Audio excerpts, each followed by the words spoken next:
আসলে যমুনা টেলিভিশন আমি 10 বছর ধরে শুরু থেকে আছি এবং আমরা দেখেছি, আপনারা লক্ষ্য করেছেন যে গত পরশুদিনও আমাদের সম্প্রচারের সমস্যা হচ্ছিল। আমাদের কিন্তু বস যারা রয়েছেন ঢাকায়, আমরা তো খুব বেশি প্রেসারে থাকি না সরকারের, কিন্তু তারা কিন্তু প্রচণ্ড প্রেসারে থাকেন। কিন্তু আমার আসলে সাংবাদিকতা জীবনের একটা অন্যরকম অভিজ্ঞতা হচ্ছে, এইরকম একটা হাউসে, এরকম একটা গণমাধ্যমে আমি কাজ করতে পেরেছি যারা 2014 থেকে আজ 24 পর্যন্ত তারা কোনো কিছুর সঙ্গে আপোষ করে নাই। নানান চাপে, আপনাদের মনে আছে 18 সালে আমরা প্রায় 1 থেকে 1.5 দিন আমাদের স্টেশন বন্ধ ছিল। নির্বাচনের দিন আমাদের কোনো প্রচার করতে দেওয়া হয় নাই। তারপরও কিন্তু আমরা সরকারের দাবিদারি বা যারা ক্ষমতাবান তাদের দাবিদারি করি নাই।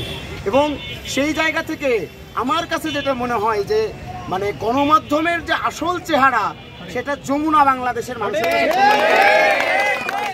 এবং ছাত্রদের যে আবেগ ভালোবাসা এবং তাদের যে অনুভূতির জায়গা, আমার মনে হয় কোটি টাকা দিয়েও আর যমুনাকে কেউ যদি মনে করে একটা মিথ্যা কথা বলাই নেব, আমার ধারণা সম্ভব। গালি দিয়েছে, মানুষ ভালোবেসেছে, মনে করেছি যে অনেক বড় ভালোবাসা পেলাম।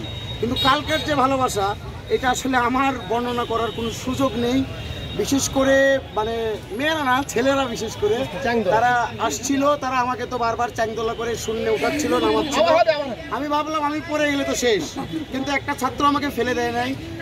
সবচেয়ে বড় যে জিনিস সেটা হচ্ছে কালকে আমি 2.5 ঘন্টা থেকে 3 ঘন্টা আমি কোনো কাজ করতে পারি নাই, এবং এই 3 ঘন্টার মধ্যে যত মানুষ আমাকে এসে গালে মুখে কপালে চুমু দিয়েছেন, আমার ধারণা আমার স্ত্রীও আমাকে এত